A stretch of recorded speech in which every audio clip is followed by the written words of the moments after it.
Hello, welcome back to, I forgot the name of our podcast, Live for GSM, At home with GSM. at home with GSM. We've not done it in a few weeks. My brain's like, oh my God. But yeah, we have returned to the internet. We are back. I'm back. Um, Woo, Jamie's back. Whoa, whoa, whoa. Thank God, because I'm so awkward on my own. You're not that I was bad. just like, oh my God, what do I talk about? But it's like I'd wait for you to answer and you wouldn't be there, and I'd just be like, Huh. silence. I'll just let the voices answer. Anyway, um, we're talking today. We're talking about social media. Yeah, And the dark. We put the dark side, but there's some like good points of some it. good But bits. Yeah. but there is. I'll do a trigger warning beforehand. But there is talk of child death, um, issues such as homophobia, transphobia. There's incel culture. There's a lot. There's sexism. There's SA. Yeah, Just a I think that's whole lot of stuff. yeah. I think that is actually most of the stuff that is going to be Yeah. discussed. Um, but yeah, we'll start off strong. Jamie, I ask you, what is your opinion on social media? What are your thoughts? Um, Obviously, I do love social media as someone who doom scrolls through even Facebook, and I know Facebook's kind of dead at the moment, but Facebook, Instagram, TikTok, I'm constantly scrolling. But then I know, especially when I was younger. So like I got my Facebook account when I was 11 years old. Like you have to be 13, but I begged my mum because I was literally getting bullied because I didn't have a Facebook account. Weird. Um, but I know that obviously from such a young age, seeing things like the typical view of how a woman should look Yeah. I really struggled with that, especially as you can all see, I'm not a skinny gal. I I'm a bit You say curvy. that, but we had this conversation um that you have like Yeah, lost weight or so my mother-in-law skinny. said that I look slim, and I was like, cool. Um, But I will remind trying you, not to as die. anyone watching this, I love Jamie no matter the size she is. She is my best friend no matter what. Yeah, If she was, but yeah, yeah, what I was saying is that I know that really kind of messed my head up a little bit because I was like, always had this preconceived idea that I should be really slim. Like all these, yeah, I mean, they're called Instagram models now, but I mean, 14 years ago, I don't even know if that was the term for it. yeah, But yeah, but it's also good because like we probably wouldn't have been such good friends if it wasn't for social media. Like, that's yes, true. you went to university with my partner, Yeah. but if you think about when we started really becoming friends and you messaged in a group chat asking if someone had somewhere for you to stay, and I was like, Yeah. I know Liv, I've spoken to her a couple of times before. I'm gonna say yeah, of course. And then And that's now how we look at became us. really good friends. So Yeah. It's crazy though. Because like we spoke before and then now look at us. Now look at us. we're like sisters. But yeah, what are your views on social media? I think it's a similar thing. Mine is probably um, like myself, don't mind saying, obviously, like, you know, and other people know, but like struggling with the eating problem already without the influence of social media. And then you have that on top. Um, I had a lot of like a mixed kind of bag where I'd have, um, struggle with like body image, but it'd be like sometimes on the opposite side where I'd be like, oh my God, I'm too slim. I've got like Yeah. no figure. And then I feel like a landing strip because I've got no shape. Like I feel like, yeah, I'm not very feminine, that sort of thing. I think you Um, are. thank you. But yeah, it'd be kind of sometimes the opposite. Then I'd have the similar to you where it's like feeling like you're like the biggest person on planet Earth.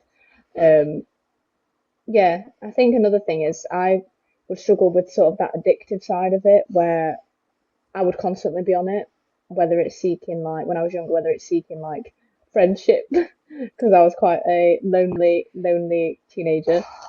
Um, and it'd just make things a lot worse. Like if I was already struggling mentally, and then seeing a lot of sad posts and searching up like sad quotes, and I'd be like, this is so relatable. I still get like my Facebook memories from when I was like 12, 13, and it was like Jamie is feeling very depressed today because her crush didn't say hi to her or something like that. And I'm like, Yeah, oh my God, why would I post that on Facebook that everyone could yeah, see? And now I'm seeing it now, like as a nearly 25-year-old, and I'm like, oh my God, why was I yeah. like this? It is wild because it's like I feel like we're more like yeah private with that sort of stuff, but then there's like some people on Facebook who are older than us who just share everything, and I'm like, is this not? Yeah, Why would you want to do that? yeah. It's It's scary. like There's like, see the memes of like checking into hospital and everyone's like, "Are you okay?" And they're like, "I don't want to talk about it." But you yeah, post like it why on would you? Facebook and things like that. Of course, you're getting it for sympathy. That is Yeah, purely what it is. like I'm quite. I posted recently on like social media, being like, oh, if anyone ever wants to talk, and how I'm that safe space for people. But yeah, I'm the same. It's like I'll post that sort of stuff, being like positive influence on people on social media. But like, I would never post like feeling sad, someone talk, and then people are like, "Are you okay?" And I'm like, "Fuck off." Don't want to talk about it. Or I'd probably Like just talk to you. Like, how, I, we both know that I just share memes and cat videos. yeah, That's kind of yeah, it. And then on Instagram, I post like once every 6 months, and that's just yeah. normally a photo of me and my partner because I'm like, that's cute. I think, I think the good side for me, like, because we talk a lot. When I was looking through our chats, we talk a lot on social media, whether it's just sending each other things. But I think it can be quite good for like I've made a lot of friends over social media who I've then met in person. Like example, my friend, I'll not say her name, but my friend, my blonde friend who likes hiking, I'll say that. Um, I met her on online, and then I met her in person. And it's kind of like yeah, like then you're just friends. So I think that's really Yeah, good. And then meeting like you can talk to people from all over. Like I've got friends on Discord who are from like America and that. yeah, I do too. Um, yeah, so it's like talk to loads of people. Um, and then obviously some of the people like we work with, like we use Shez for example. She's in Wales, so we won't be able to talk to her if we didn't have Yeah, different things.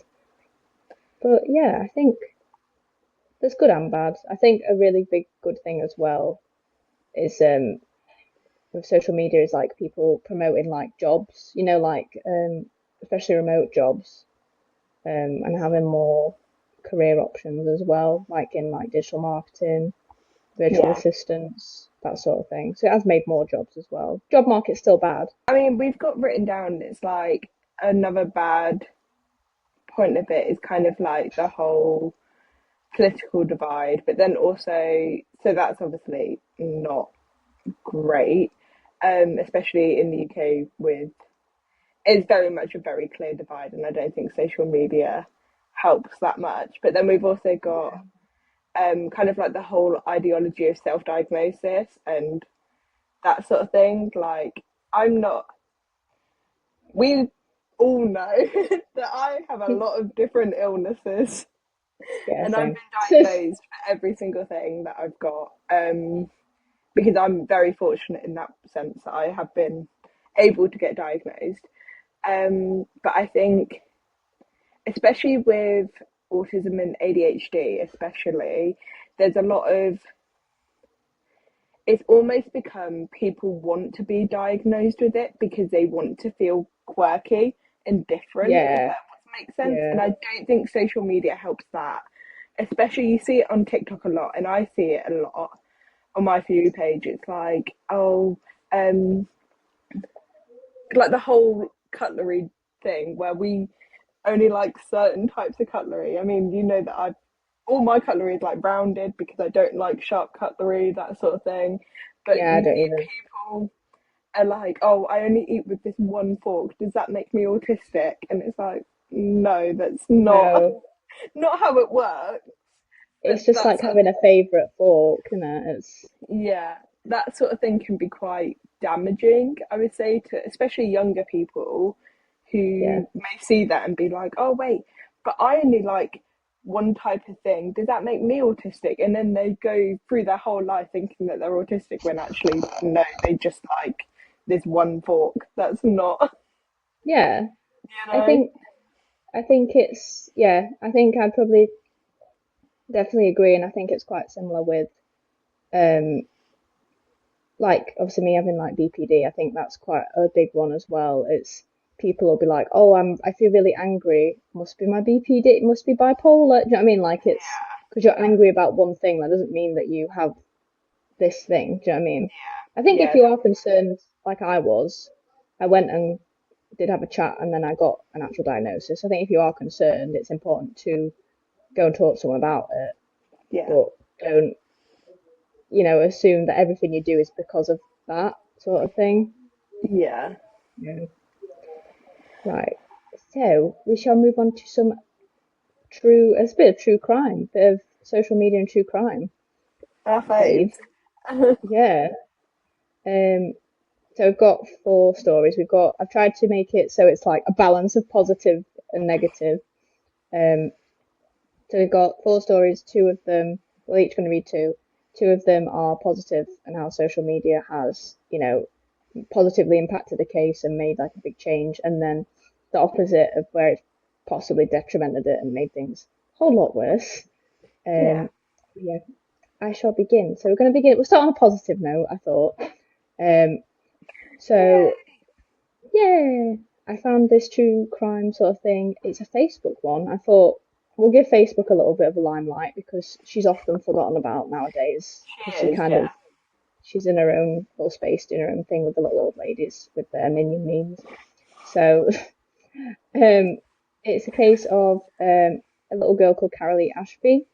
So it's back in 1968 and she was only 4 years old at the time, so she was very young. So she was the victim of a hit and run by a drunk driver in upstate New York. So this is obviously in America. And then police for decades were talking from then. I think it was until was the early 2000s. I think it might have been like 2005 or something. Um, they couldn't find out basically who the driver was. They didn't have the technology that we do now to obviously trace people like that. Um, but then there was a retired police officer called Russ Johnson, and he posted the story on Facebook when Facebook and things started taking off.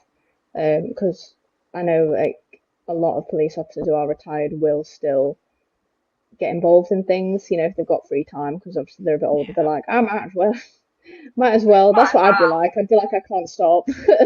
Yeah. um, and he kind of said it haunted him.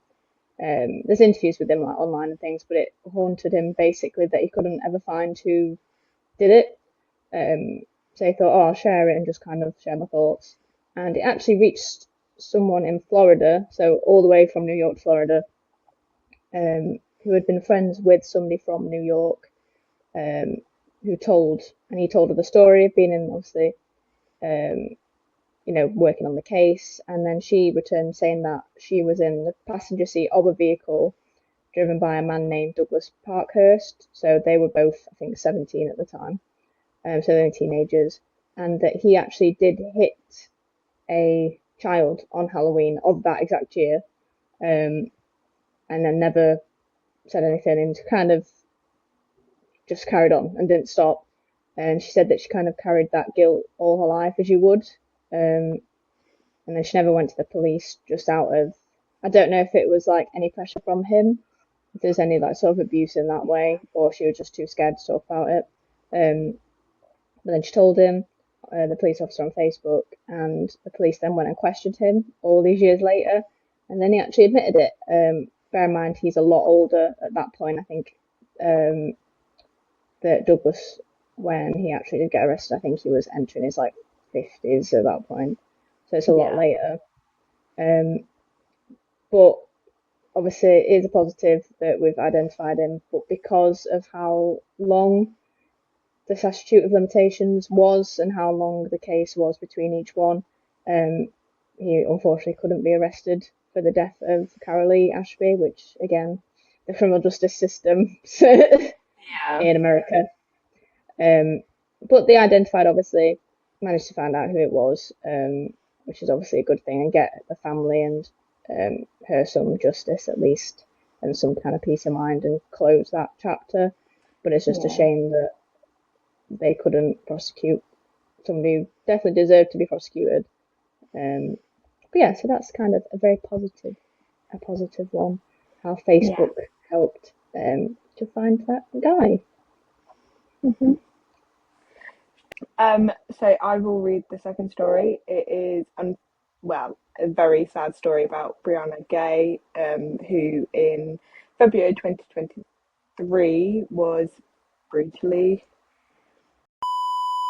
So Brianna Gay was transgender. She was 16 years old at the time, and she was by teenagers Scarlett Jenkinson and Eddie Ratcliffe in a frenzied attack at a beauty spot in a Cheshire, I can never say that because of my list, village Cheshire. in 2023. She was 28 times by the pair who had previously discussed a desire to take body parts as 6 souvenirs, their trial heard.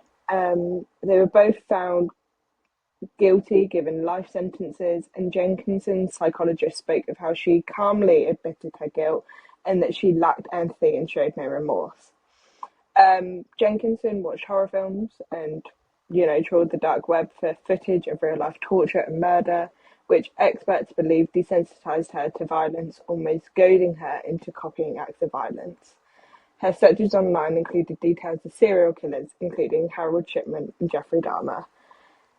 Yeah, not fun. Yeah, so Uh, that's kind of, I'd say, it's a mix of social media and the actual internet, isn't it? I think it's having cause having yeah. access to all of that. Again, they were only young; they're like teenagers, 16. And Um, at 16, you're on social media all the time.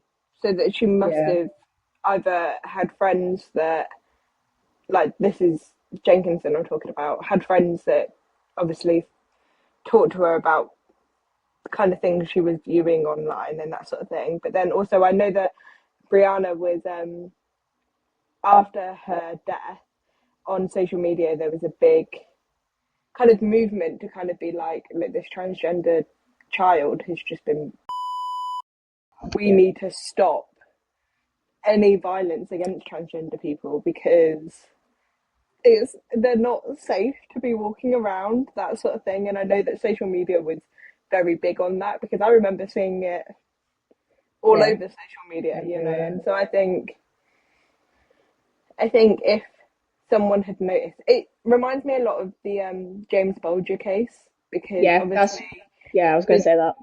children in that, obviously social media wasn't around back then, or if it was, I don't think two 10-year-olds would have been on social media.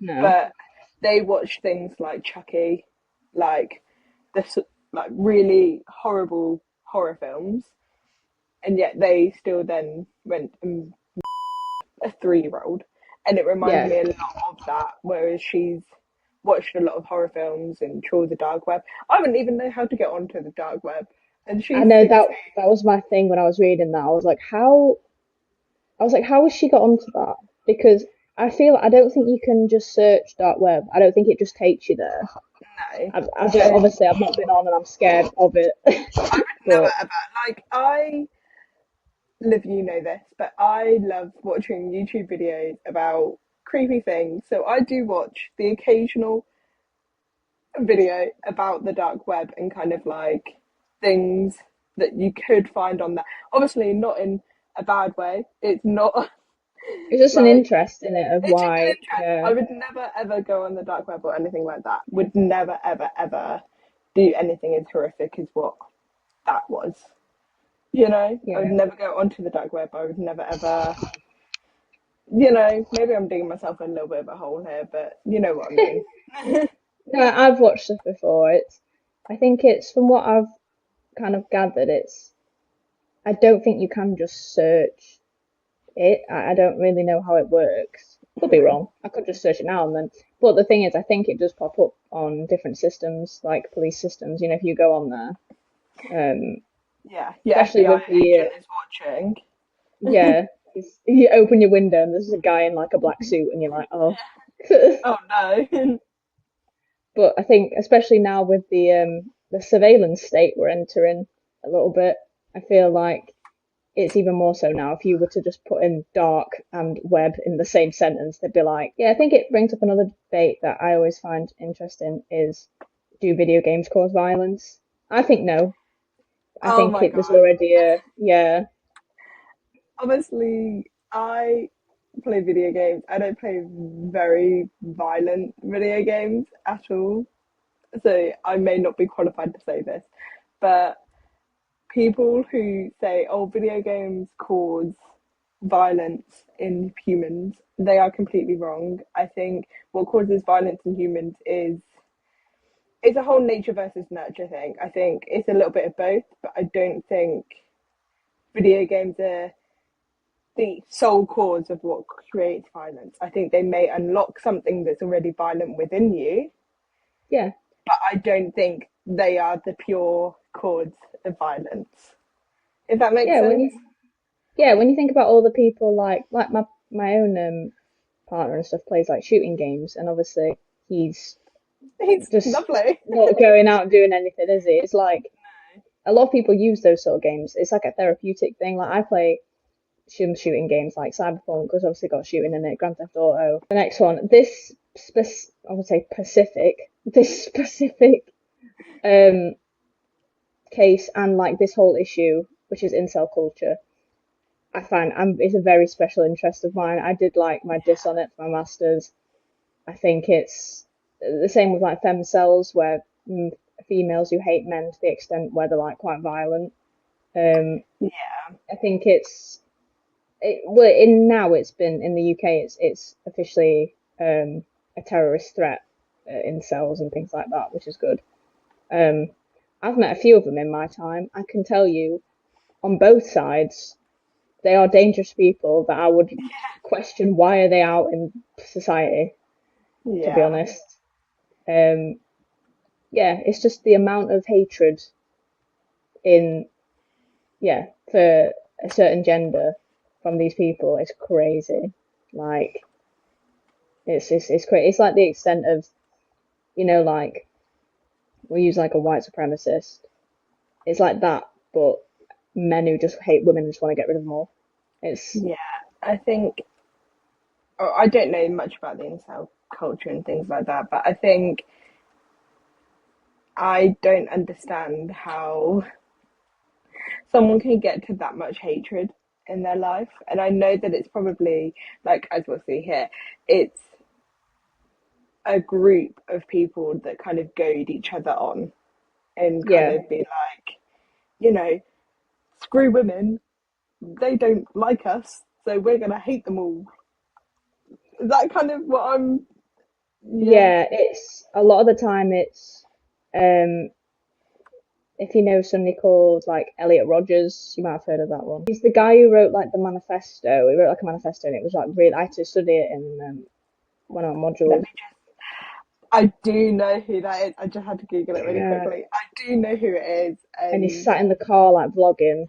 yeah, But the scariest part of that case is that is like the anyone watching, do not go on this Reddit because it's awful. But like the incel Reddit and people on there, they're like he's like their king. It's crazy. I remember going on there when I was at uni just to do some like research, and I was like, my God, every yeah, comment I just wanted to fight them on. I was like, I can't read this without getting involved. no, Um, Scary place. Um, I'm pretty sure you can read his manifesto, and I don't do it. I had to read some of it, and it was made no sense. It was like a crazy man talking, like yeah, crazy. So we're going to talk about Jake Davidson, who he did the shooting in Plymouth in August 2021. This again was like everywhere. I remember this being a big thing. yeah. I do too. Um, Yeah, mainly because of obviously targeted. He did talk. There was some men that he went after as well, and I think it's men that were defending the women. I think he went for Yeah. because he saw them as like traitors, which is strange.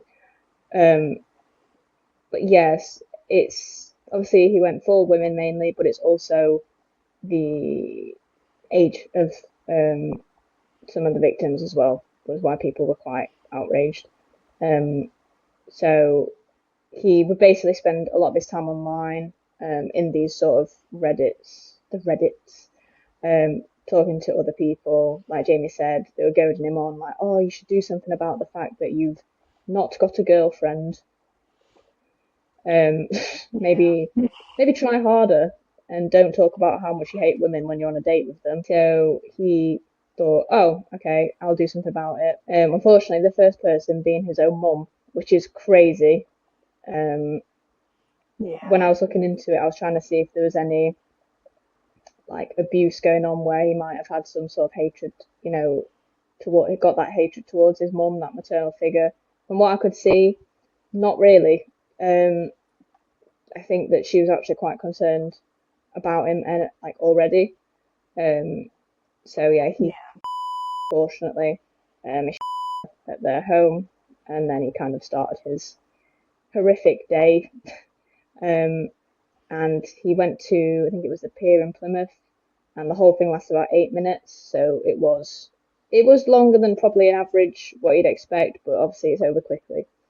Um, Yeah. and he was only 22 again, so he's It's very like our age. That's our age. crazy. Like, Yeah. yeah. So the stereotype of it being like an old lonely man is not It's always not like accurate. A little girl was one of them. Two women and then two men who were trying to defend the women, and then he turned the gun on himself and obviously ended his own life. Um, Another kind of note that I made is that he actually struggled with autism, um, and his mum was very kept him in like a bubble, um, which is the complete opposite of what my parents did. They were like, "You've got autism. That doesn't mean that your life needs to stop." Whereas his mum was kind of like, "I'm gonna." When I was looking at like news headlines and stuff, I didn't like how they honed in on the fact he's got autism. Like, oh, this is how all that. neurodivergent people are. They're just too sensitive, and then these things happen. It's like, not really. I don't um, have the energy to, do all this, like, be a horrible person. And that's not no, because I'm autistic, that's just because I'm a nice person. The yeah, autism has no effect on who you are, right down to your very bones, on if you're a nice or horrible person. It yeah, has no say in that at all. It just means that your brain is a bit funky. yeah, which is fine. Like we said, it's got its strengths and its weaknesses, like everyone has. Um, I just yeah, hyperfixate on everything, and yeah, that's pretty cool. I just can't shut up. But it's fine. Honestly, same. And then Jamie, you've got the last one. This is quite a heavy one, to be fair. This is quite heavy on essay.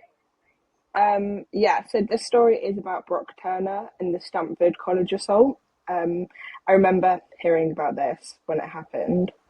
I Yeah, can't remember when it happened, and it's not written down, but it's something that, yeah, I can't remember, but I remember hearing about it, and I remember, I mean, Me Too movement, that would have been like, what, 2016? Maybe. I don't know, yeah. maybe I'm just old. But It was 2016. 2016, Yeah, nice. it was. Okay, so it happened in 2015, January 2015, and then this all came about in Yeah, like June 2016. Yeah. yeah. Year of killer clowns and Me Too. Oh my God, Nice. yeah. The killer clowns. um, I just had a flashback. Yeah, let's not, because no. So Brock Turner, social media played a role in the conviction of a Stanford student on an unconscious woman. Brock Turner allegedly took pictures of the naked women and posted them on social media. While the post was deleted, police can find responses to the posting on Turner's phone. This is the thing. Post can be deleted. It's never fully deleted because it's still on your Yeah, phone or on your it's laptop in the cloud, Mr. Turner. You've somewhere. been caught. Yeah. Um, the text read, "Who is that?" and arrived through an app called GroupMe. I've never heard of GroupMe. It's like a group chat. Okay, So yeah, so so he was putting these things in group chats and stuff. Gross. the hashtag MeToo movement, which was spread around social media at the time, also helped to further push the conviction by the amount of supporters behind the female victims and women speaking up against their abusers and coming together both online and offline. And I remember seeing him, so Brock talking about it, and it's like he knew what obviously he'd done, but he was trying to like not garner like sympathy, but as if like he just couldn't fathom that what he'd done was not right, which is insane. Um, Wasn't he also, oh no, maybe I'm thinking of someone else. He was also like an athlete or something, and so they were yes, like, "Oh yeah, no, he can't be convicted because it's going to ruin his life." and it's gonna ruin the reputation because they were like a sporting, yeah. What? Maybe what about think about the life of the woman that he assaulted, who was unconscious? People Insane. make me angry. People really make me angry. That yeah, that happens a lot, I think, in America, where especially if it's like a sporting place, they're like, oh my God, it's gonna the basketball team. It's Oh crazy. no, he Not the can't play basketball baseball team. anymore. Like, I It's get funding, but also somebody's a victim. yeah, and the fact I that don't they're know. like, "Oh, it would ruin his life," because he's a male athlete in a university or a college over there. It's just it shows. Obviously, I don't want to get too much into this because I could talk about this for hours, but equality would is never ever really there.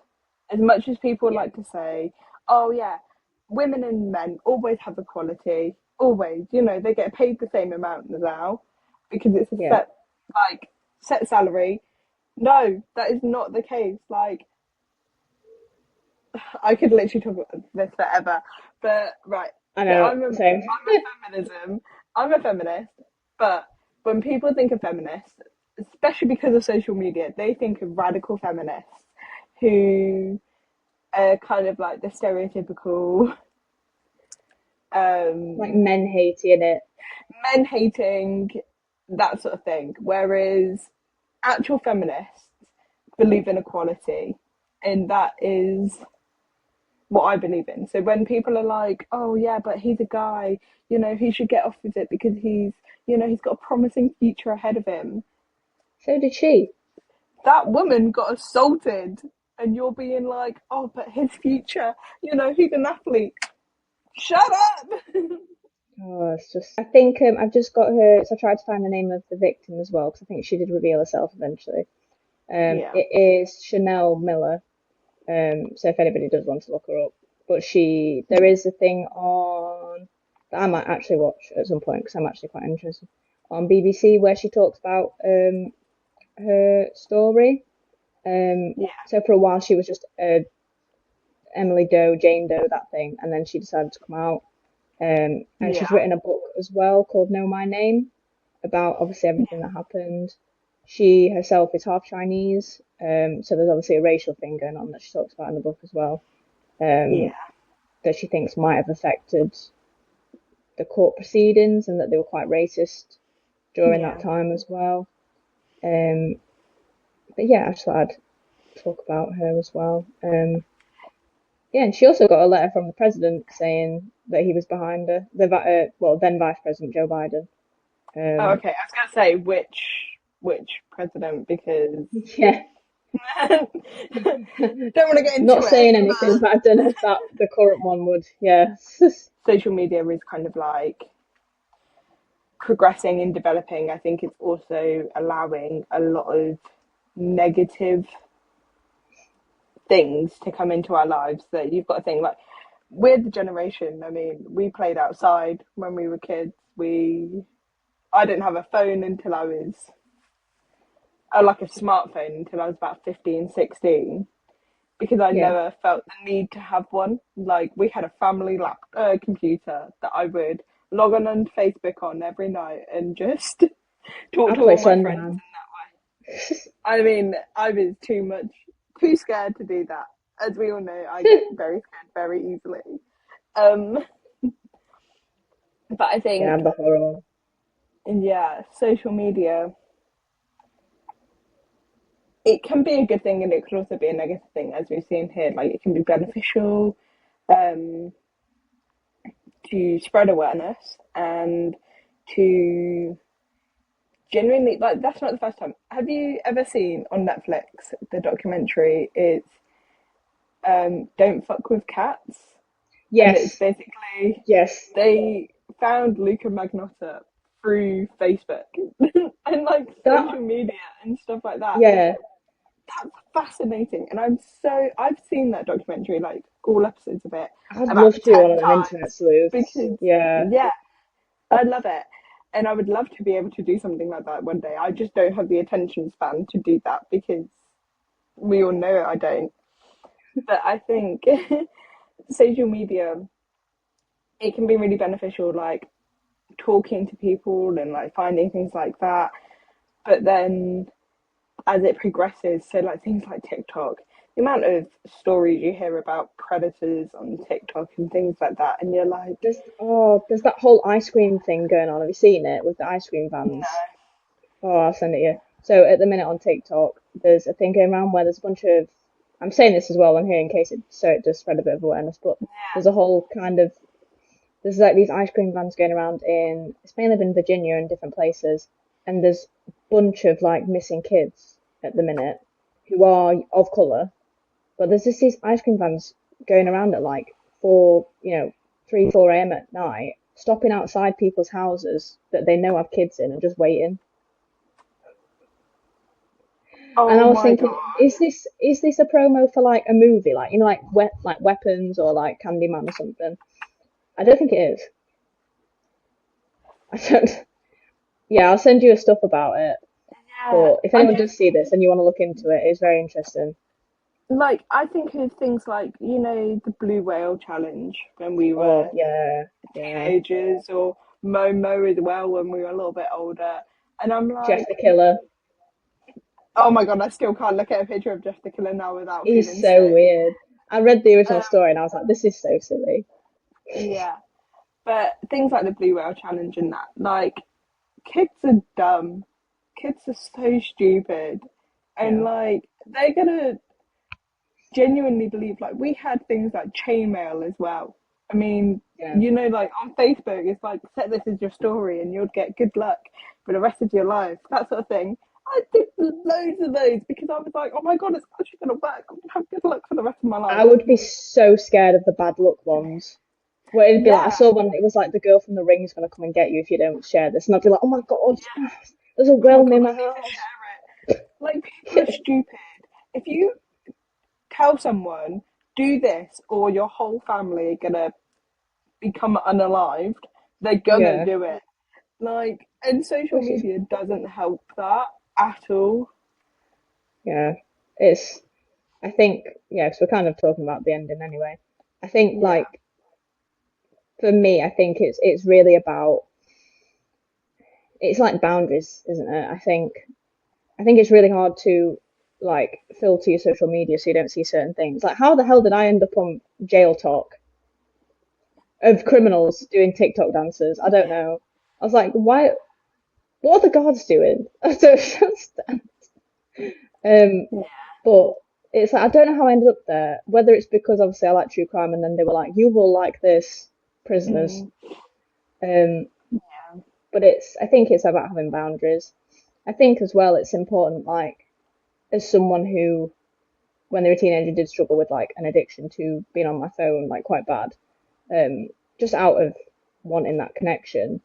Um, again, having boundaries, not just with social media, but I think um, just in general with people, especially like if you have like autism and things, and protecting your social battery and your energy and like knowing when you've had enough.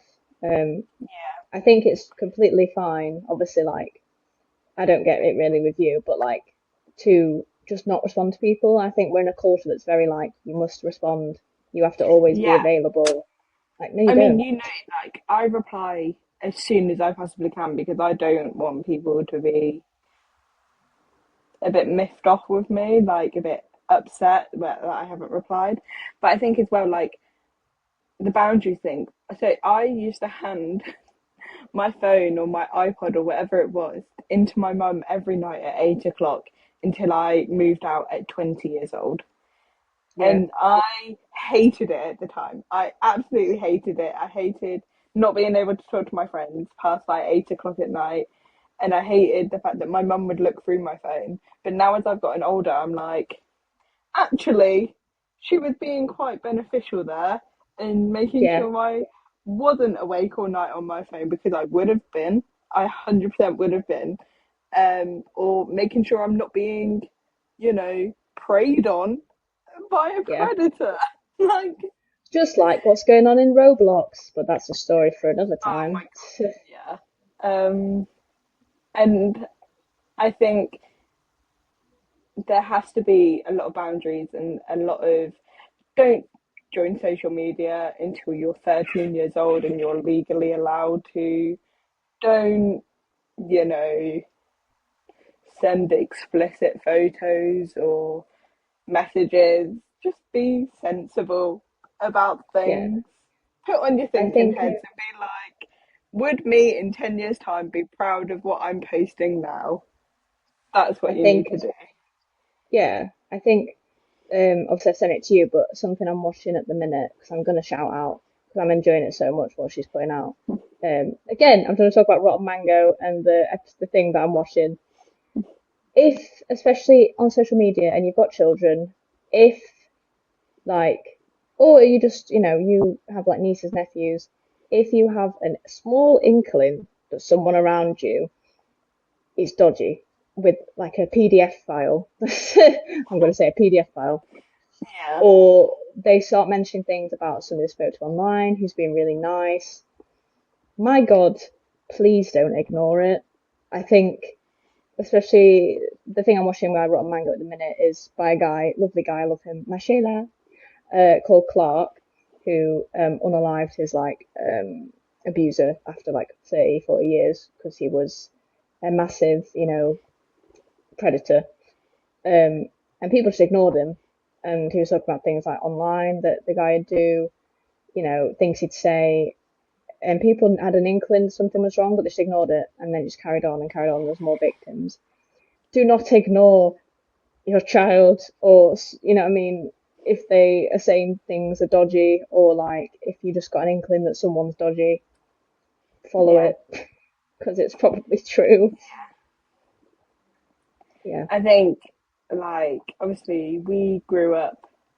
I mean, we get a lot of flack that we're younger than a lot of people, but I think we grew up in an age where, like, we're a mix between Gen Z and millennials. We grew up with social media all around us, but then we're not yeah, always like, I mean, there obviously we can become addicted, but we haven't had like technology since we were 4 years old. Like some people I know that yeah, have phones now and they're like 10 years old and they're on TikTok and things like that. And I'm like,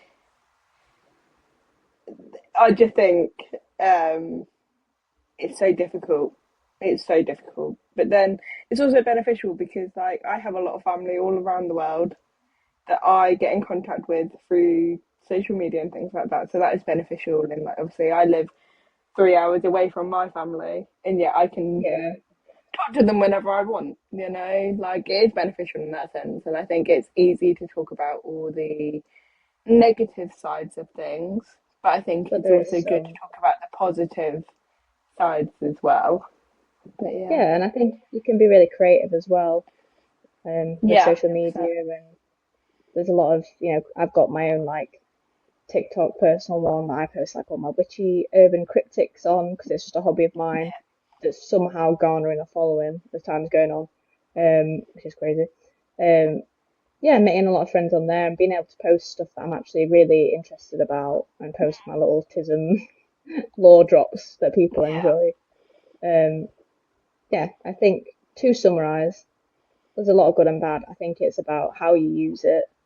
Um, and I think that hopefully, where the future of social media, that we become more aligned than divided, because I feel like there's a lot of division going on, and we heed the Yeah. warnings of films like I, Robot and things, and Yeah. games like Detroit Become Human, because that's when technology starts to take over then, Yeah. which we don't want. Yeah, definitely. I think there's good and bad things about it, and I think everything will be a-okay. Yes, Yeah, everything will be fine, guys. But yeah. yeah, we have yapped for like almost an hour. So, Have fun with the editing, Jamie. There might well, not be it's that been much to edit, like, actually.